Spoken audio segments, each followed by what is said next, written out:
রাসূলাল্লাহ ইয়া হাবিবাল্লাহ। সকলে পড়ুন ইয়া রাসূলাল্লাহ ইয়া হাবিবাল্লাহ।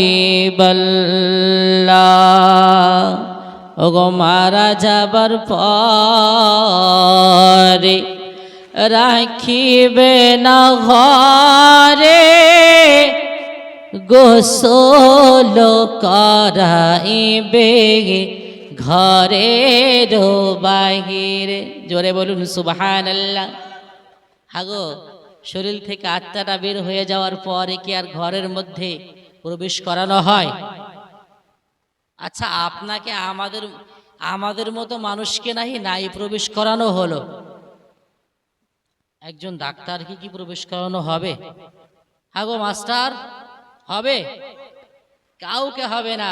পৃথিবীর জমিনে যত মানব জাতি এসেছে সমস্ত মানুষ, হতে পারে কেউ ধনী, হতে পারে কেউ গরিব, কিন্তু যখন আত্মাখানা বের হয়ে যায় না, তখন সব কিছু শেষ হয়ে সবাই এক হয়ে যায়। জোরে বলুন সুবহানাল্লাহ। ও গো মারা যাবার পরে রাখিবে না ঘরে, গোসল করাইবে ওগো ঘরের বাহিরে। আসিবেন নবীজি ওগো উম্মত তারে ইয়া রাসূল ইয়া হাবিবাল্লাহ ইয়া রাসূলাল্লাহ।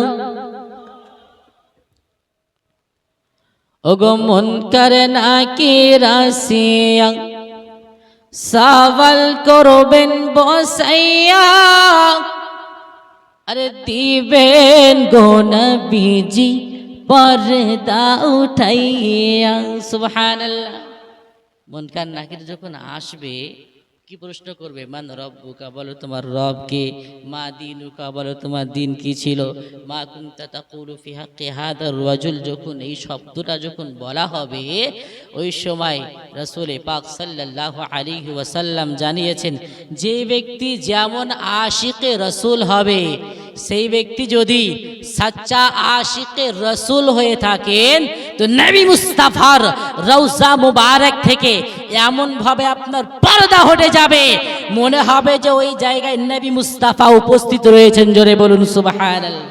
আর এই জন্য তো বলা হয়, আরে মুনকার নাকির আসিয়া সওয়াল করবেন বসাইয়া, আরে দিবেন গো নবীজি পর্দা উঠাইয়া। চুমিব নবীজির আরে কদম ধরিয়া ইয়া রাসূলাল্লাহ ইয়া হাবিবাল্লাহ ইয়া রাসূলাল্লাহ ইয়া হাবিবাল্লাহ। অন্তর থেকে আলহামদুলিল্লাহ, সমস্ত তারিফ ও প্রশংসা সেই মহান করুণাময় আল্লাহ পাকের জন্য, যে আল্লাহ পাক আমাদিগকে বড় ভালোবেসে দয়া করে মায়া করে এই পবিত্র মাস রবিউল আউয়াল শরীফের মধ্যে বিশিষ্ট এক রাতে যে আল্লাহ পাক আমাদিগকে উপস্থিত করিয়েছেন, তাই সেই রব্বুল আলামিনের আমরা সকলেই শুকরিয়া আদায় করি। এক বাক্যে আমার সঙ্গে সকলে মিলে পড়ুন আলহামদুলিল্লাহি রব্বিল আলামিন। আল্লাহ পাকের পরে পরেই মদিনে কে তাজদার জনাবে মুহাম্মদুর রাসূলুল্লাহ সাল্লাল্লাহু তাআলা আলাইহি ওয়াসাল্লামের উপরে অগণিত দরুদ ও সালাম বিশ্বের ন্যায় বর্ষিত হোক, গর্বিত হোক। সকলে মিলে পড়ুন আল্লাহুম্মা আমিন। আচ্ছা, আপনারা কি আমার কথা বুঝতে পারছেন? মাইকের আওয়াজ কি স্পষ্ট আছে? মাশাআল্লাহ, বুঝতে পারলেই হবে। এটা কেন জিজ্ঞাসা করলাম বলেন তিনি? আমি বলতেই আছি আর মাইক কেমন ভাবে গুপ গুপ করছে, আপনারা কিছু বুঝতেই পারছেন না। লাভ হবে গো? আমার বলাই হবে, আপনাদের শোনাই হবে, লাভ কিছুই হবে না। দেখেন, ঘন্টার পর ঘন্টা বক্তব্য শুনে কোনো লাভ হয়? লাভ হয় একটা, নেকি অবশ্যই হবে, কিন্তু লাভ কখন হবে? যখন 1 ঘন্টা বক্তব্য শোনার পরে যদি একটা কথার উপরে যদি আমল করতে পারেন, তাহলে ওই যে আপনি 1 ঘন্টা বক্তব্য শুনলেন, 1 ঘন্টা বক্তব্য শুনে যতটুকু নেকি হবে, একটা আমল করতে পারলে আপনার পুরো জীবনটা পরিবর্তন হয়ে যাবে। জোরে বলুন সুবহানাল্লাহ। আল্লাহ পাক তো জানিয়ে দিয়েছেন যে বক্তব্য হচ্ছে মুমিনদের জন্য কি ভালো, বক্তব্য মুমিনদের জন্য ভালো। কারণ বক্তব্য যখন হয় তখন মুমিনদের অন্তরের মধ্যে কি জাগে? ভালোবাসা জাগে এবং আল্লাহ পাকের ভয় জাগে। আজকে আমাদের অবস্থা এমন, আজকে আমাদের সামনে যদি জাহান্নামের কথা বলা হয়, হাগো আমাদের চোখে পানি আসে? আসে না। অন্তরটা কি ভয়ে কেঁপে ওঠে? উঠে না। আজকে আমাদের সামনে যদি কবরের আযাবের কথা বলা হয়, তবুও আমাদের অন্তর কাঁপে না গো। এমনকি আমাদের সামনে হাসর নাসর মিজান পুল সিরাত সমস্ত বর্ণনা আলিম উলামাগণ করতেই আছেন, কিন্তু আমাদের অন্তরের মধ্যে ভয়টা জাগে না। তার কারণটা কি বলেন তিনি? তার কারণ হলো একটাই, যে আমাদের অন্তরের মধ্যে যে আপনার নোংরা আবর্জনা জমতে আরম্ভ করেছে, এমনভাবে নোংরা জমে গিয়েছে। আজকে বর্তমান সময়, আজকে ভালো কথা শুনছেন, এখন ভালো কথা শুনছেন, মনে হচ্ছে যে আগামীকাল থেকে আর কোনো খারাপ কর্ম করব না। কিন্তু যেই মেহফিল শেষ হয়ে যাবে, ওই যে আজাজিল নামে একজন ছিল, যার নাম পরে পরিবর্তন হয়ে আবা ওয়াস্তাকবারা ওয়া কানা মিনাল কাফিরিন, আল্লাহ পাক যে আপনার ইবলিস শয়তানকে কাফির বলে ঘোষণা করলো, ওই যে আজাজিল আপনার ইবলিস শয়তান হলো, ওই ইবলিস শয়তান যখন আপনার দেখলো যে বক্তব্য এবার শেষ, এবার কি করতে হবে? এই মানব জাতির কলবের মধ্যে ঢুকতে হবে, এই মানব জাতির শিরার মধ্যে ঢুকতে হবে, এই মানব জাতির পুরো শরীরের মধ্যে ঢুকতে হবে, আর পুরো শরীরটাকে অকেজো করতে হবে। মানুষের জান অবশ্যই থাকবে, মানুষের ব্রেন অবশ্যই থাকবে, কিন্তু পুরো বডিটাকে শয়তান আপনার কন্ট্রোল করবে।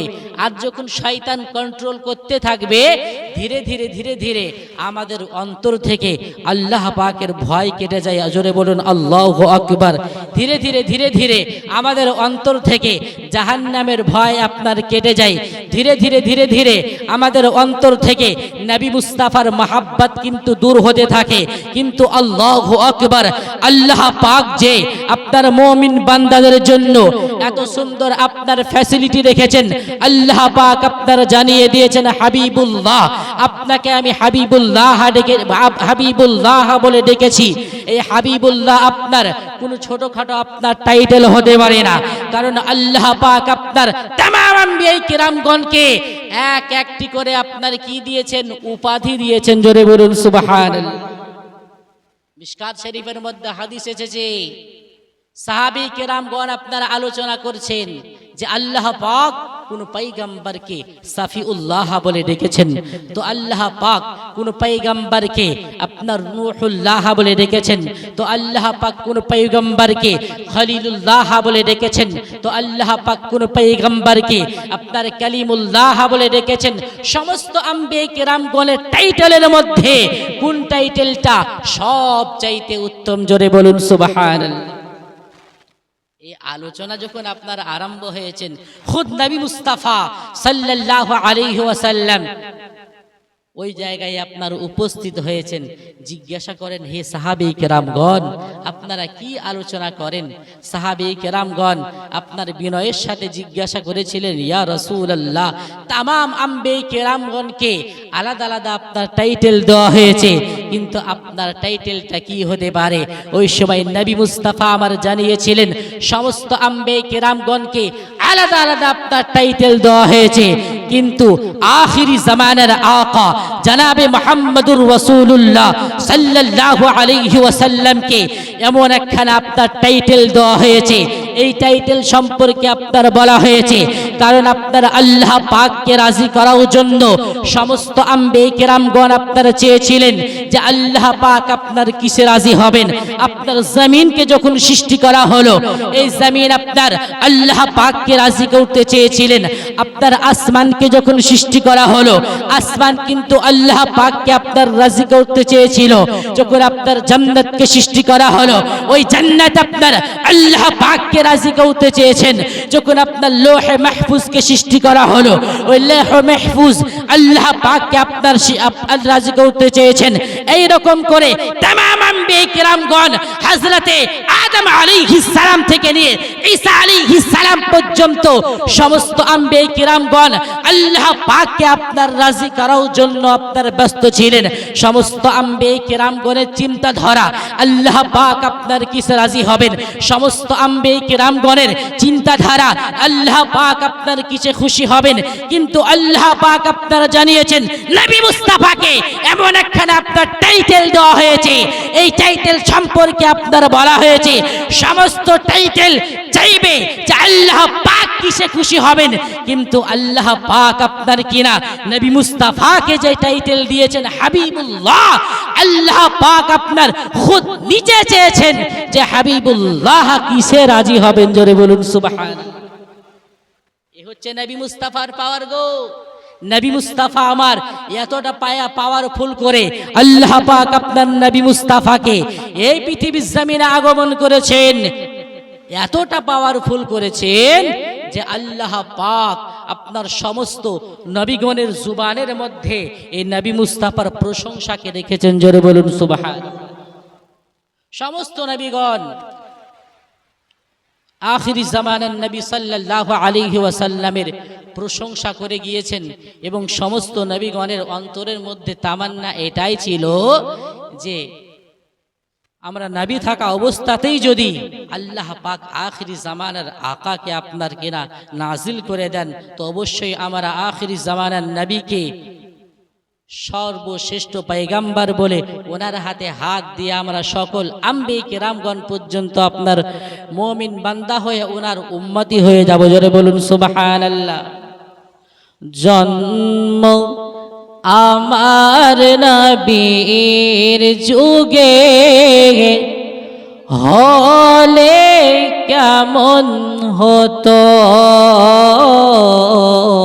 জন্ম আমার নবীর যুগে হলে কেমন হতো, দুই নয়নে রসূল পাক, দুই নয়নে রসূল পাক দেখিলে কেমন হতো।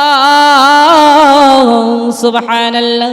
জন্ম আমার নবীর যুগে হলে কেমন হতো, কে আস্ত ভেসে হযরতে বিলালের মধুর আযান। সুবহানাল্লাহ। কে আস্ত ভেসে হযরতে বিলালের মধুর আযান, যেই আযানে ছিল নবীর প্রেম মুগ্ধ রহমান, দয়ার নবীর পিছে নামাজ, মায়ার নবীর পিছে নামাজ পড়লে কেমন হতো, দয়ার নবীর পিছে নামাজ পড়লে কেমন হতো, দুই নয়নে রসূল পাক দেখিলে কেমন হতো, জন্ম আমার নবীর যুগে হলে কেমন হতো। যে আল্লাহ পাক সমস্ত নবীগণের চাইতে আমাদের নবীকে সমস্ত নবীগণের মাথার তাজ বানিয়েছেন। জোরে বলুন সুবহানাল্লাহ। এর মধ্যে কোনো সন্দেহ আছে বাবা? সন্দেহ কিঞ্চিত পরিমাণের মতো সন্দেহ নেই। যে আল্লাহ পাকের নিকটে সমস্ত আম্বিয়ে কেরামগণ চেয়েছিলেন যে আল্লাহ আমাদিগকে যদি নবী না করে আখিরি জামানার নবীর উম্মতি করে পাঠাতেন গো আল্লাহ, তাহলে আমরা নিজেদেরকে বড় ভাগ্যবান বলে মনে করতাম। যদি বলুন সুবহানাল্লাহ। আল্লাহ পাক সমস্ত আম্বিয়ে কেরামগণের দোয়া কবুল করে সমস্ত আম্বিয়ে কেরামগণকে আপনার কালেমা পড়িয়েছেন লা ইলাহা ইল্লাল্লাহু মুহাম্মাদুর রাসূলুল্লাহ। জোরে বলুন সুবহানাল্লাহ। আজকে আমরাও ওই কালেমাটাই পড়ি না, অন্য কোনো কালেমা পড়ি গো? ওই কালেমাটাই পড়ি। আর আল্লাহ পাক এই নবী মুস্তাফার চর্চা যে আজকে হচ্ছে এমনটা নয়। নবী মুস্তাফার চর্চা যেমন আজকে হচ্ছে পূর্বেও কিন্তু ঠিক এইভাবেই হয়েছিল। জোরে বলুন সুবহানাল্লাহ। এমনকি আজ থেকে যদি হিসাব করা হয় পুরো ২৫০০ বছর পূর্বেকার কথা। কারণ নবী মুস্তাফার জন্মের ১০০০ বছর পূর্বেকার কথা। একজন আপনার বাদশাহ, যার নাম আপনার তুবাই আউয়াল হামিরি, উনি যখন নিজের দেশ থেকে আপনার ভ্রমণের উদ্দেশ্যে মানে দেশ ঘোরার উদ্দেশ্যে যখন বেরিয়েছিল যে এক দেশ থেকে অন্য একটা দেশে যাব, বেরিয়েছেন এক দেশ থেকে অন্য একটা দেশে যাচ্ছে, তো এমন ভাবে আপনার শান ও শওকাতের সঙ্গে বেরিয়েছে যে নিজের সঙ্গে ১,০০০ ২,০০০ নয়, নিজের সঙ্গে আপনার এত আপনার মানুষ নিয়েছে যে ৪০,০০০ মতো আপনার সৈন্যদেরকে সঙ্গে করে নিয়েছে। জোরে বলুন সুবহানাল্লাহ। আর ৪০,০০০ সৈন্যদের মধ্যে ১,০০০ আলিম উলামাই ছিল। আর একবার বলুন সুবহানাল্লাহ। ১,০০০ আলিম উলামাগণকে সঙ্গে করে নিয়ে যখন এক দেশ থেকে অন্য একটা দেশে যাচ্ছে, আচ্ছা বলেন তো আজকে আমাদের এই সমস্ত গ্রামে যদি ১,০০০ মানুষ একসঙ্গে ঢোকে তো কোনো মানুষ কি ঘরের মধ্যে বসে থাকতে পারবে? আপনি পারবেন? কখনো না। আমরা কি করব? তাকে দেখার জন্য আগিয়ে যাব, কেউ বা ছাদে উঠবে, কেউ বা রাস্তায় দাঁড়িয়ে থাকবে। ঠিক এমনটাই হয়েছে। ওই বাদশাকে দেখার জন্য মানুষ আপনার লাইন দিয়ে আপনার দাঁড়িয়ে আছে যে কেমন ভাবে আপনার শান ও শওকাতের সঙ্গে আপনার এক দেশ থেকে অন্য একটা দেশে যায়।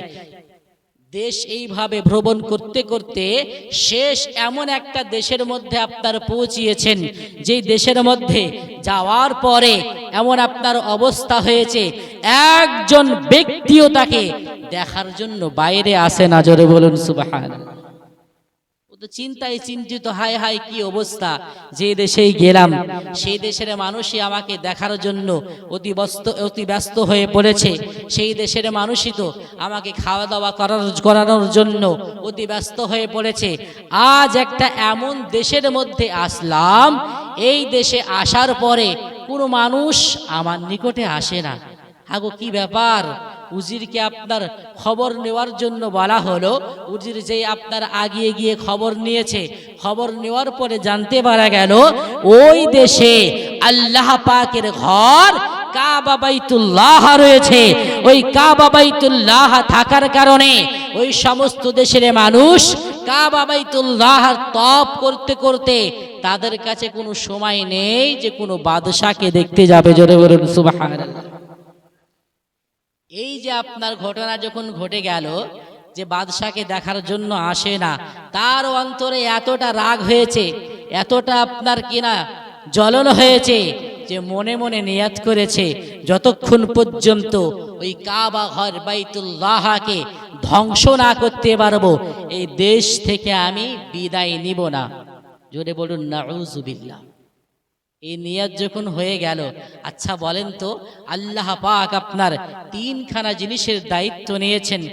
এক নম্বরে আপনার কাবা বাইতুল্লাহ রয়েছে, দ্বিতীয় নম্বরে আল্লাহ পাকের কালাম কালামুল্লাহ আপনার কোরআনুল মাজিদ রয়েছেন, তৃতীয় নম্বরে হযরতে মুহাম্মদুর রাসূলুল্লাহ সাল্লাল্লাহু আলাইহি ওয়াসাল্লাম রয়েছেন।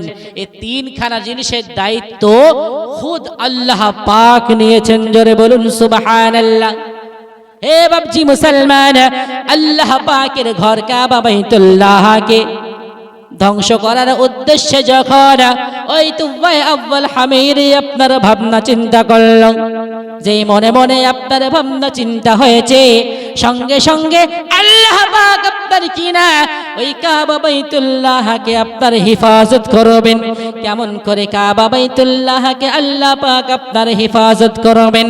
কারণ আল্লাহ পাক রব্বুল আলামিন আপনার জানিয়ে দিয়েছেন এই কাবা বাইতুল্লাহ ঘর, এই ঘরকে আপনার হিফাজত করা আমি আল্লাহ রব্বুল আলামিনের দায়িত্ব রয়েছে। যে আপনার বাদশাহ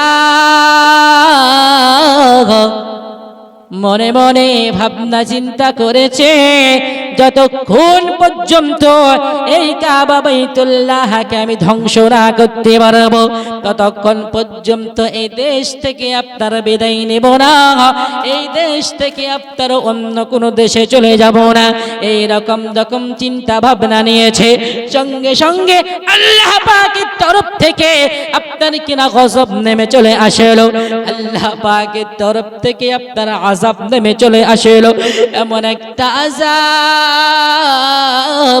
তার আপনার শরীরের মধ্যে পড়ল, সঙ্গে সঙ্গে তার শরীরটা আপনার জ্বলে যায়। শরীরটা যখন আপনার জ্বালা করতে আরম্ভ করে দিল, তার শরীরের মধ্যে থেকে এত আপনার কিনা দুর্গন্ধ বের হতে আরম্ভ করে দিল।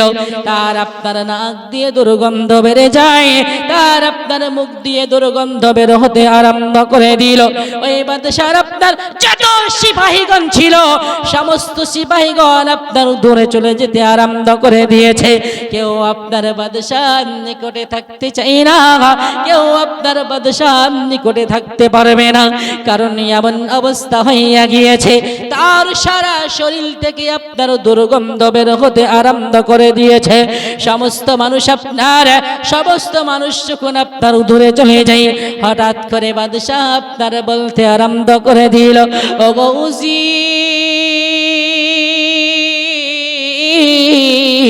উজির, দেখো না দেখো, আজকে আমার শরীরের মধ্যে কি যেন হয়ে গেল। একটিবার এই রোগের আপনার কেনা ইলাজ হবে নাকি? কেউ কি এই রোগের আপনার ওষুধ দিতে পারবে নাকি? একটিবার আপনার খবর দিয়ে দাও।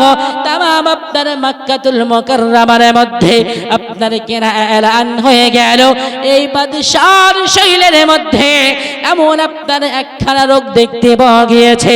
এই রোগকে যে আপনার ভালো করতে পারবে, তাকে আপনার এতটা ধন দৌলতের মালিক বানিয়ে দেওয়া হবে। সারা জীবন আপনার শেষ হইয়া যাবে, কিন্তু তার ধন দৌলত শেষ হবে না। এতটা ধন দৌলতের মালিক বানিয়ে দেওয়া হবে, তার ধন দৌলত আপনার কোনোদিন শেষ হবে না। ওই উজির আপনার করল কি, তামাম মক্কাতুল মুকাররমার মানুষের কাছে আপনার যাই, সকল মানুষকে ডাক দিয়ে আপনার বলতে থাকে, আমার বাদশার শরীরের মধ্যে এমন একটা রোগ দেখতে পাওয়া গিয়েছে, এতটা দুর্গন্ধময়, বাদশার পাশে আপনার দাঁড়ানো সম্ভব করা হয় না। এবারে কেমন করে তার আপনার কিনা ইলাজ করা যেতে পারে? সমস্ত আপনার কেনা হাকিমগণ উপস্থিত হলো। সমস্ত হাকিমগণ আপনার দেখার পরে বলতে আরম্ভ করে দিল, আরে না না না, এটা আপনার কোনো দুনিয়াবি আপনার রোগ হতে পারে না, এটা আপনার আসমানি রোগ। যেহেতু রোগ আপনার আসমানি হয়ে গিয়েছে, তাহলে রোগের আপনার ওষুধ দিতে হবে আসমানি। রোগ যদি হয় আসমানি, ওষুধ দিতে হবে কি আসমানি। রোগ আপনার আসমানি হয়ে গেল, তাহলে এবার ওষুধ আপনার আসমানি দিতে হবে। ওই যে আপনার 1000 মতো আপনার আলিম ওলামাদেরকে সঙ্গে করে নিয়েছিল। সমস্ত আলিম ওলামাদেরকে আপনার জিজ্ঞাসা করা হলো, হে আলিম ওলামাগণ, একটিবার আপনারা এই বিষয়টা আপনারা দেখেন না কেন? একটিবার আপনার এই রোগের আপনার ওষুধ দেখতে পাওয়া যায় কি একটি বলেন না কেন?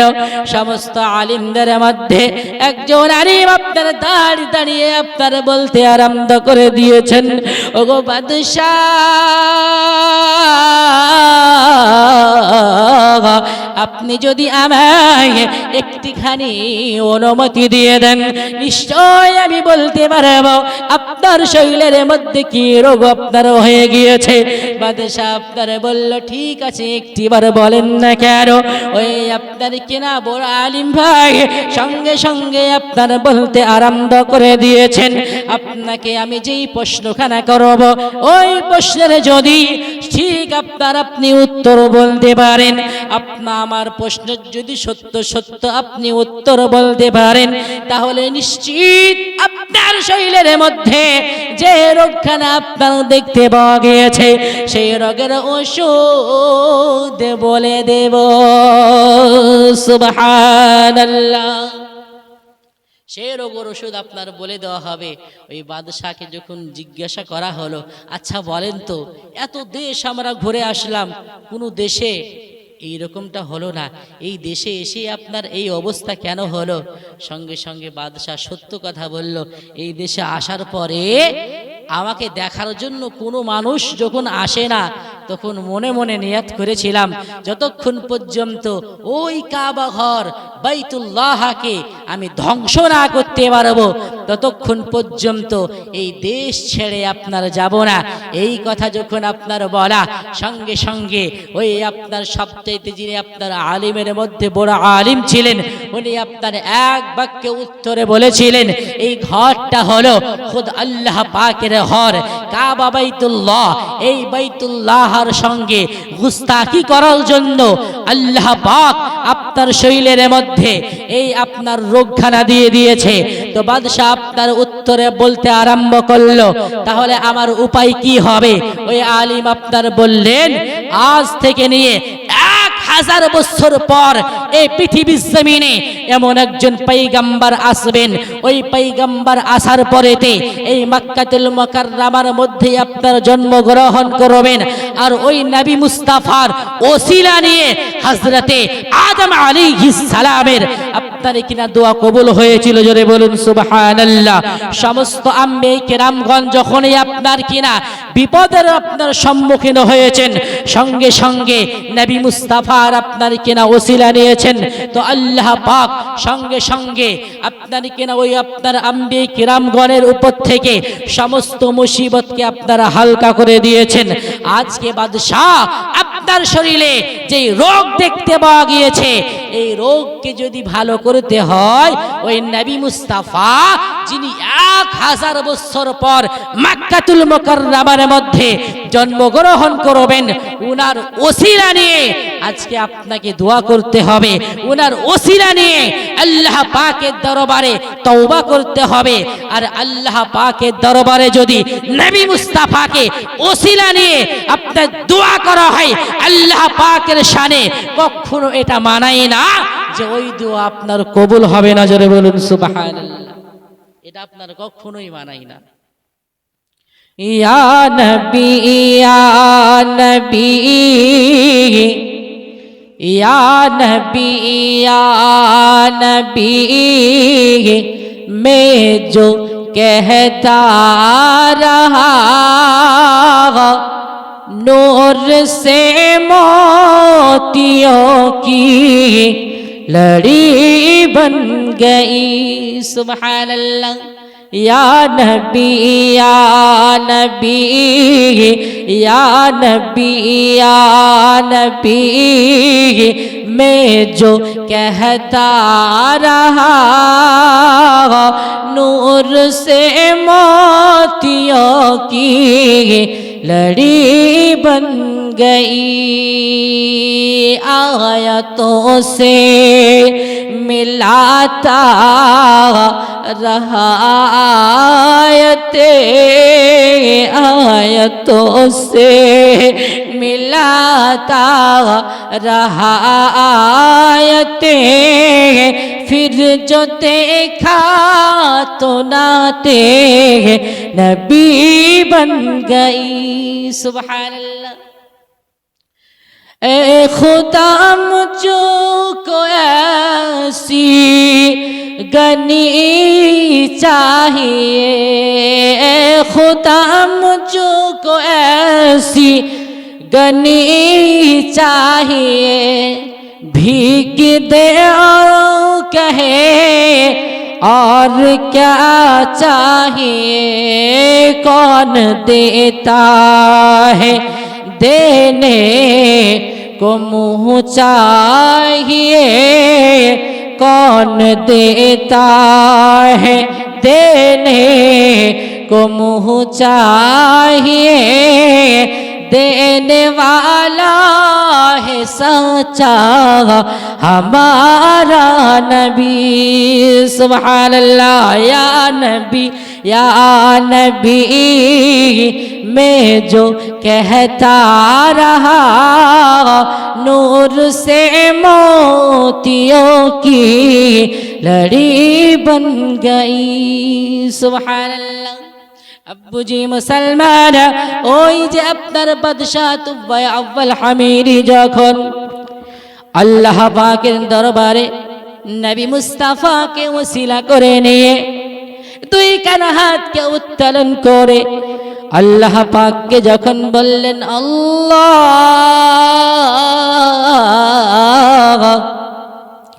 একটিবার আমার দোয়াখানা কবুল করে নিন গো আল্লাহ।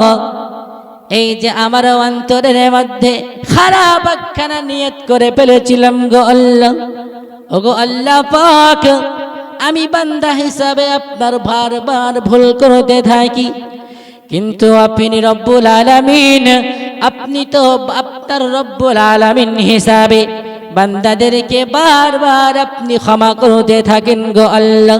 ওগো আল্লাহ পাক, ওই আপনার আখিরি জামানার আকা জনাবে মুহাম্মদুর রাসূলুল্লাহ সাল্লাল্লাহু তাআলা আলাইহি ওয়াসাল্লামের ওসিলা করে বলি গো আল্লাহ, ওই নবী মুস্তাফার ওসিলা করে বলি গো আল্লাহ, আর এই নিয়ত আপনার কখনো করব না গো আল্লাহ।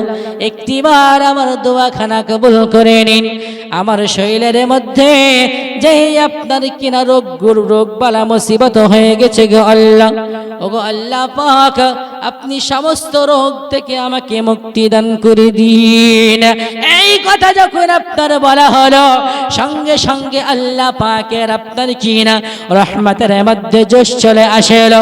কারণ আল্লাহ পাকের নিকটে যখন কোনো বান্দা আপনার নবী মুস্তাফার ওসিলা নিয়ে নাই, সঙ্গে সঙ্গে আল্লাহ পাক আপনার দোয়াখানা কবুল করে থাকেন, সঙ্গে সঙ্গে আল্লাহ পাক আপনার দোয়াখানা কবুল করে থাকেন। ওই আপনার বাদশার দোয়াখানা যখন কবুল হইয়া গেল, বাদশার আপনার অন্তরের মধ্যে এতটা আনন্দ হয়, এতটা আপনার খুশি হয়ে গেলেন, সঙ্গে সঙ্গে ওই কাবা বাইতুল্লাহর ছাদের উপরে আপনার কিনা ওই কাবা বাইতুল্লাহর উপরে আপনার কিনা এমন একটা ব্যবস্থা করে দিয়েছেন, ওই আপনার তুওয়া আউয়াল হামির আপনার করলেন কি, আপনার কালো একখানা আপনার কিনা চাদর নিয়ে আপনার চলে আসলো। ওই চাদর নিয়ে আসার পরেতে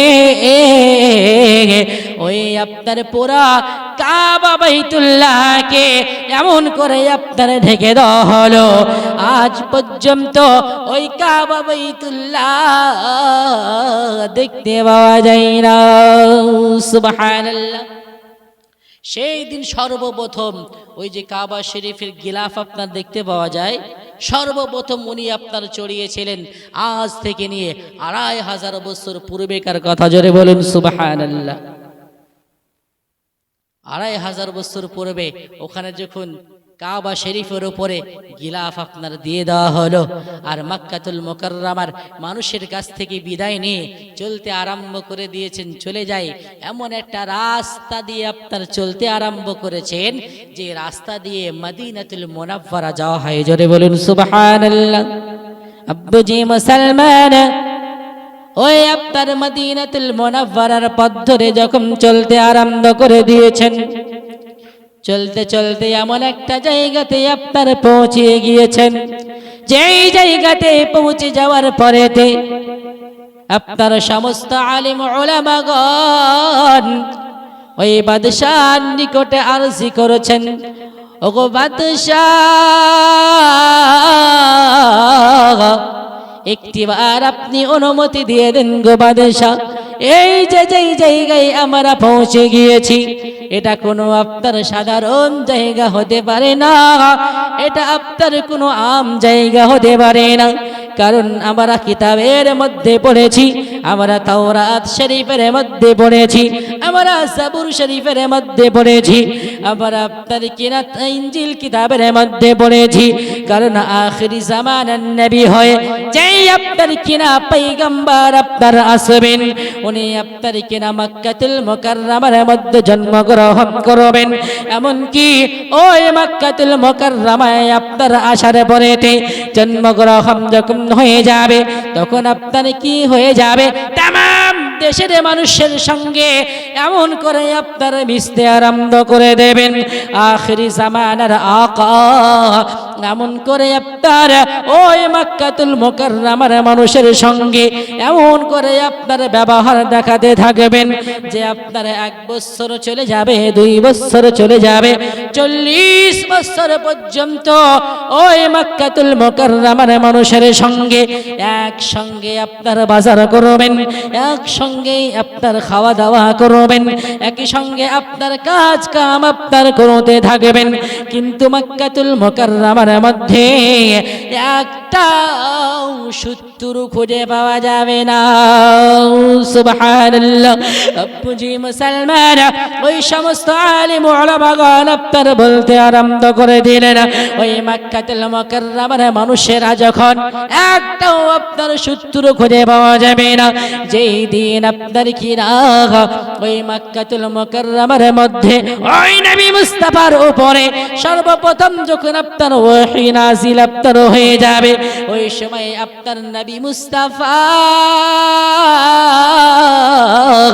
করবেন কি, আপনার ওহী নাযিল যখন হয়ে যাবে আল্লাহ পাকের তরফ থেকে যখন আপনার কালিমায়ে তাইয়্যিবার প্রচারের হুকুম যখন হয়ে যাবে, এই দিন ইসলামের প্রচারের কাজ যখন আপনার শুরু হয়ে যাবে, ওই সময় নবী মুস্তাফা আমার বলতে থাকবেন, ওই সময় নবী মুস্তাফা আপনার কিনা পুরো মক্কাতুল মুকাররমার মধ্যে বারবার আপনার কিনা অলিগলির মধ্যে আপনার এলান করতে থাকবেন, মান ক্বালা লা ইলাহা ইল্লাল্লাহ ফাদাখালাল জান্নাহ। জোরে বলুন সুবহানাল্লাহ। নবী মুস্তাফা আমার মক্কাতুল মুকাররমার মধ্যে আপনার বলতে থাকবেন, কে আছো একটিবার পড়ো লা মান ক্বালা লা ইলাহা ইল্লাল্লাহ, যেই ব্যক্তি আপনার লা ইলাহা ইল্লাল্লাহ পড়বে, যেই ব্যক্তি একটিবার অন্তর থেকে লা ইলাহা ইল্লাল্লাহ পড়বে, আমি নবী মুস্তাফা জানিয়ে দিলাম, নবী মুস্তাফা জানিয়ে দিলাম, ফাদাখালাল জান্নাহ, আল্লাহ পাক সেই ব্যক্তিকে জান্নাতের মধ্যে দাখিল করিয়ে দেবেন। সুবহানাল্লাহ।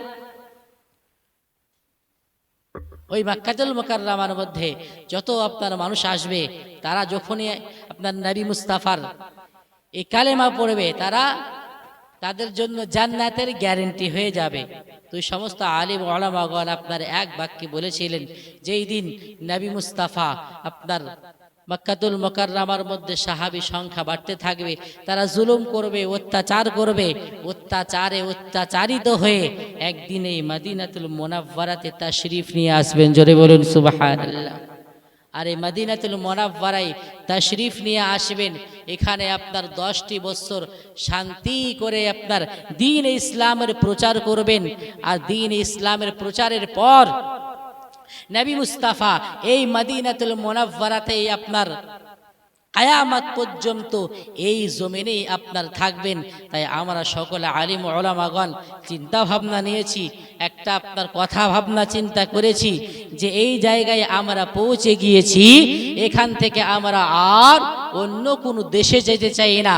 ওগো বাদশাহ, একটিবার আপনি অনুমতি দিন, আমরা সমস্ত আলিম ওলামাগণ এই জায়গাতেই থাকতে চাই, এই জায়গাতেই আমাদের মরণ হবে, আর এই জায়গাতেই আমাদেরকে দাফন করে দেওয়া হবে। যেই দিন নবী মুস্তাফা এই মদিনাতুল মুনাওয়ারাতে হিজরত করে আপনার চলে আসবেন, হয়তো আমরা নিজ চোখে আপনার দেখতে পাবো না, কিন্তু নবী মুস্তাফা যখন মদিনাতুল মুনাওয়ারায় চলে ফিরে আপনার বেড়াবেন, কোনোদিন আপনার ওনার কদমের ধুলা যদি আমাদের কবরের উপরে আপনার চলে আসে, আল্লাহ পাকের কসম করে বলি, সঙ্গে সঙ্গে আমাদের জীবনটা ধন্য হয়ে যাবে। জোরে বলুন সুবহানাল্লাহ।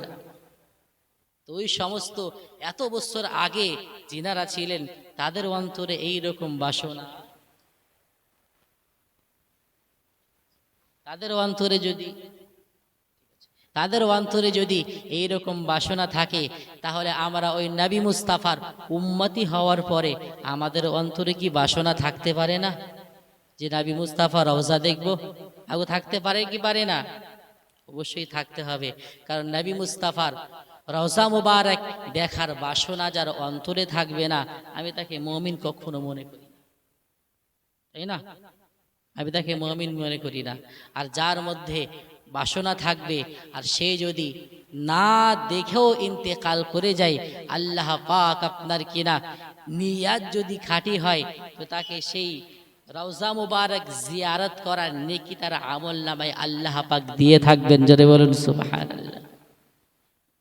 এবং সেই ব্যক্তির জন্য আল্লাহ পাক আপনার কবরের আযাবটাকেও কম করে দেবেন, এবং হাসর নাসরও কিন্তু তার অনেক আপনার ফায়দা রয়েছে। তাই নবীর দেশে চলো না গো জিয়ারতে ওই মদিনা, স্বপ্নে আমি দেখি সোনার মদিনা। সুবহানাল্লাহ। স্বপ্নে আমি দেখি সোনার মদিনা, নবীর দেশে চলো না